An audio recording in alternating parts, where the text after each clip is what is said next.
Tapi kalau sudah sejarahnya berbeda, ngapain disama-samain? Oke. Ya, tapi kalau orang lain mau bilang, oh itu tamu, bagaimanapun saya bodoh amat, saya buang sejarah, itu tetap sama. Oh, silahkan, terserah. Tapi sejarah yang berdiri independen dan bertanggung jawab, itu tidak akan pernah membenarkan itu sampai kiamat. Aku berkata kepadamu, kasihilah musuhmu, berbuatlah baik bagi yang membencimu, mintalah berkat bagi yang mengutuk, berdoa bagi yang mencacimu. Kalau pipi kirimu ditampar, berikan juga pipi kanan. Aku yang memilih kalian. Alkitab mengatakan nanti seluruh dunia itu akan mengaku bahwa Yesus itu adalah Tuhan. Dan mereka itu akan masuk di dalam perjamuan itu. Aku pengen tanya gini ya, karena aku kan ngeliat video kamu kan, jadi kan selama ini kan aku menganggap bahwa Tuhan Yesus atau Nabi Isa itu adalah sama. Oh tidak. Hah? Itu hanya anggapin orang yang, maaf dokter, saya harus katakan, saya bertanya ini ya, saya bertanya saya ya. bukan sombong ya, saya bukan sombong, tapi ini mewakili kekristenan sejak purba. Yesus Kristus itu tidak pernah sama dengan Isa. Yesus Kristus, Isa Al-Masih itu berbeda. Gini, kalau arti toleransi itu apa? Itu adalah membiarkan. Oke? Sekalipun teman-teman muslim dalam pandangan teologisnya itu, oh dalam pandangan kami Yesus itu tidak disalibkan. Karena di dalam kitab kami, Isa itu diserupakan. Oke, kita hargai itu. Tapi ada nggak data sejarah yang mendukung itu? Di zaman itu. Tapi sekarang tidak ada. Tapi mengenai Yesus yang mati di kayu salib, tutup Alkitab, buka sejarah dunia. Dari abad pertama, Josephus Flavius, Tacitus dari Roma, Cornelius, Marabar Serapion, bahkan kebangkitan itu dicatatkan terjadi. Kalau dalam asumsi teologis teman-teman muslim, Isa itu diangkat, kebangkitan tidak ada. Jadi ngapain disama-samain gitu loh? Kalau secara historis itu tidak sama, ngapain secara teologis harus dipaksa? Asumsi teologis tidak akan pernah bisa membantah fakta sejarah. Sejarah itu adalah sejarah. Tafsiran teologis bebas. Itu ada dalam narasi orang Yahudi namanya Shiv'im Panim LaTorah. Torahnya sama, tapi menginterpretasikannya berbeda nggak masalah. Tapi sejarahnya sama bro. Tapi kalau sudah sejarahnya berbeda, ngapain disama-samain? Oke. Ya tapi kalau orang lain mau bilang, oh itu tamu, bagaimanapun saya bodoh amat, saya buang sejarah, itu tetap sama. Oh silahkan, terserah.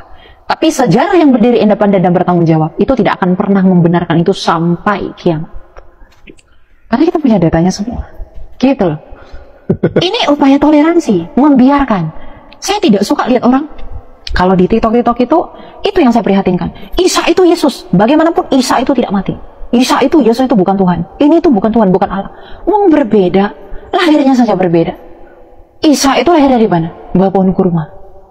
Kalau yang di mana itu?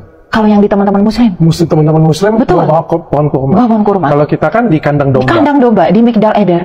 Di Yerusalem, di Migdal Eder itu, di Bethlehem itu, mana ada pohon kurma? Gitu loh. Jadi ngapain kita nyawa-nyawakan? Itu tuh kadang terlalu semangat menggembar-gemborkan semangat teologis, tapi mengabaikan sejarah. Itu iman yang mati. Iya, saya harus katakan itu. Jadi jangan suka memaksakan. Kalau Anda mengimani, silakan imani saja. Kita tuh diberi kebebasan beragama tuh. Ya, tapi kalau mengenai paksa memaksa itu saya pikir tidak etis. Oke. Tentu itulah saya datang berapologetika ke sosial media. Saya ambil TikTok karena memang lebih luas jangkauannya. Saya ingin memberitahu itu. Oke. Jadi kan ini kan mereka kan intinya berperang ya. Kalau saya sekali lagi saya bela kemanusiaan ya sebenarnya. Sebenarnya kalau aku pribadi ditanya, aku akan bela Palestina karena sekarang kan Palestina banyak yang jadi korban ya. Tapi lebih tepatnya, aku tuh bukan membela suatu negaranya, tapi membela sisi kemanusiaan dari korban-korban tersebut sebenarnya, ya.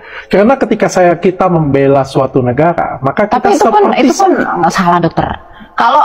Kalau di Palestina ada orang yang itu kemudian dokter mengatakan, oh, saya lebih ke Palestina. Lalu manusia yang di Israel yang mati itu juga, apakah bukan manusia? Manusia juga. Nah, lalu kenapa kita harus mengatasnamakan Palestina atau Israel? Karena Palestina sekarang lebih banyak. Itu yang bukan masalah lebih banyak, bukan masalah kuantitas, tapi masalah jiwa yang hilang itu.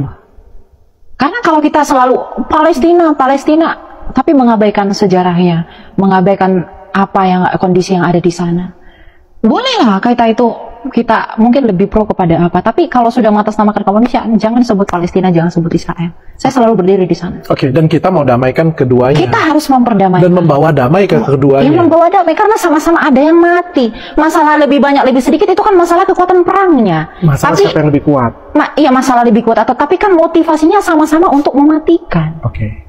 Motivasinya itu loh. Dan ketika kita berpihak kepada salah satu, maka pertikaian ini akan terus-terusan terjadi. Terus-terusan nggak bakal terjadi. Tapi ketika kita tidak berpihak, kita coba memegang kedua tangan mereka, itu perdamaian pasti akan terjadi. Perdamaian. Makanya saya sangat suka sikap gereja Katolik ya, Paus Fransiskus. Itu memang dia boleh lah, jangan ada. Meskipun ya kalau orang Kristen itu kan pro Israel, itu tidak benar. Karena Paus itu melihat bantuan sebelum bantuan dari Indonesia ini sampai ke sana. Vatikan udah kirim dulu ke Palestina. Vatikan sudah kirim. Itu tanda kemanusiaan. Kalau memang mau berdasarkan kuantitas, kemudian teologis, agama, pasti belanya ke Israel. Oke. Berarti Vatikan sendiri juga ini kemanusiaan, dan ini bukan perang agama. Bukan. Ini adalah perang ya suku atau politik kayak gitu ya. Aku berkata kepadamu, kasihilah musuhmu, berbuatlah baik bagi yang membencimu, mintalah berkat bagi yang mengutuk, berdoa bagi yang mencacimu.